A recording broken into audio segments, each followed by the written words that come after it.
Tu te mets à la classe virtuelle où tu t'y es mis depuis un bail?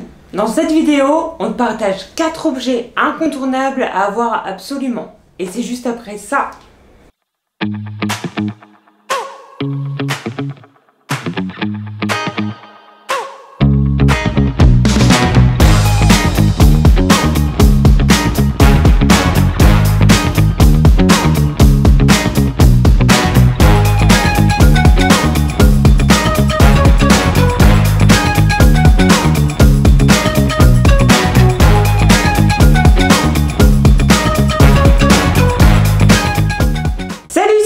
Bienvenue dans un nouvel épisode de BTF, le meilleur endroit pour apprendre à créer ta formation et transmettre ta passion.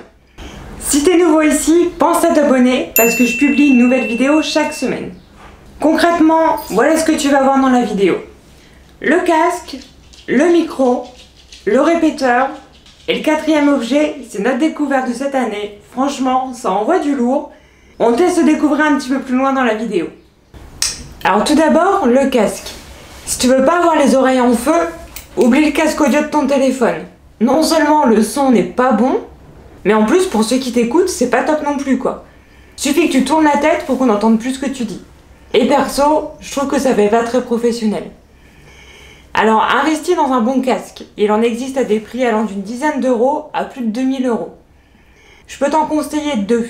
Le premier, franchement, il fait le job. C'est un casque audio filaire avec micro anti-bruit. Et je t'assure, c'est vraiment top quand tu veux pas qu'on entende ton mari tirer la chasse d'eau, tes enfants jouer aux jeux vidéo ou regarder la télé.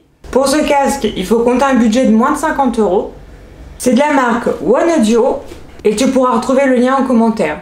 Ce que j'aime bien dans ce casque, c'est que t'es comme dans un cocon. T'as les oreilles entourées de mousse, une mousse qui est plutôt épaisse, ce qui est agréable. Et le micro, tu peux le bouger dans tous les sens. Le câble, il est vraiment très long. Et il reste assez léger.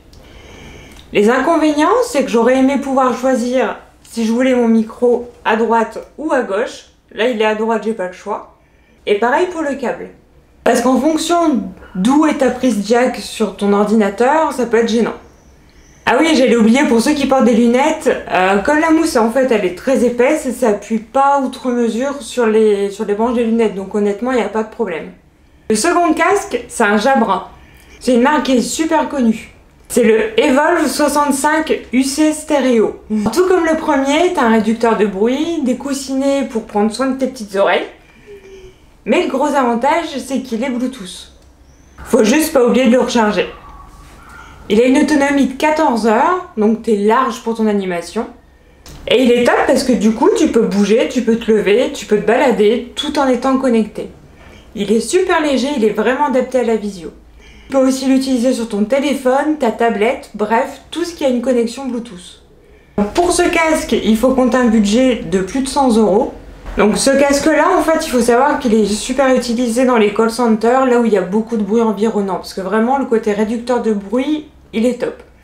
Alors, nota bene sur le micro, là où il faut faire attention, c'est que la prise de parole, elle est vraiment au niveau du casque. C'est-à-dire que si tu lèves ton casque comme ça, les gens, ils vont plus t'entendre du tout. Donc celui-là, l'avantage par rapport au premier, c'est que le micro, tu peux le mettre à droite ou à gauche parce qu'en fait, il pivote des deux côtés. Donc à toi de voir dans quel sens tu mets ton casque.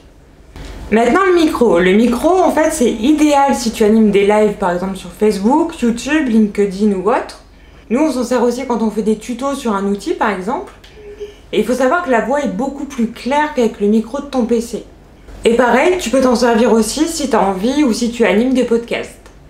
C'est carrément plus agréable. Le micro, en fait, il permet de supprimer les bruits de fond et il permet de capturer un son qui est plutôt naturel.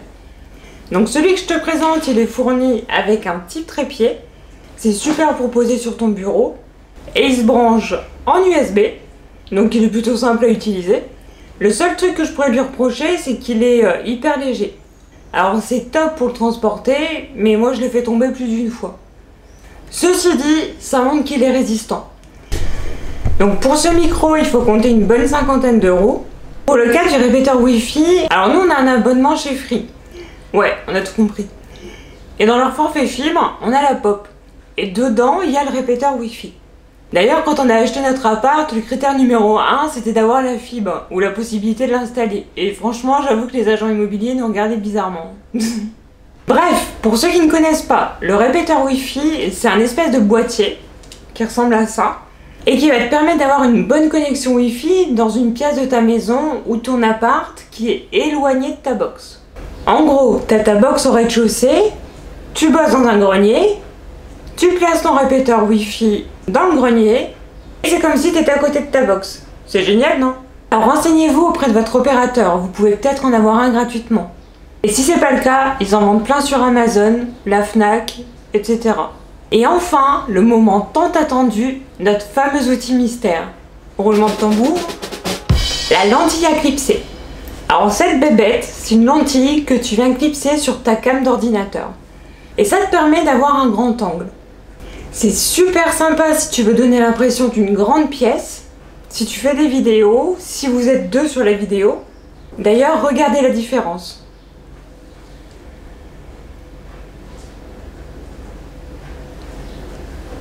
Ça te permet de ne pas être étriqué à l'image et ça t'autorise de faire des grands mouvements. Et pourquoi pas te lever et de bouger. Il faut compter une trentaine d'euros et franchement, nous on s'en passe plus. Le seul inconvénient, c'est que c'est initialement prévu pour smartphone. Alors quand tu l'utilises sur ton PC, tu es obligé de tricher un petit peu. Normalement c'est censé être droit et moi je suis obligée de le tourner, sinon la lentille elle n'est pas alignée à celle du PC. Donc pour le clips, en fait c'est le même système qu'une pince à linge. Tu viens pincer ton écran, ta webcam, et ensuite tu le fixes en tournant la molette. Voilà, on arrive à la fin de cette vidéo. Si elle t'a plu, laisse-moi un petit pouce. Si tu veux des conseils avancés pour rendre ta formation irrésistible, tu peux télécharger mon e-book 17 stratégies insoupçonnées pour rendre tes formations fun et engageantes. Le lien dans le descriptif, c'est gratuit, c'est cadeau. Merci à toi et à bientôt pour une nouvelle vidéo. Ciao!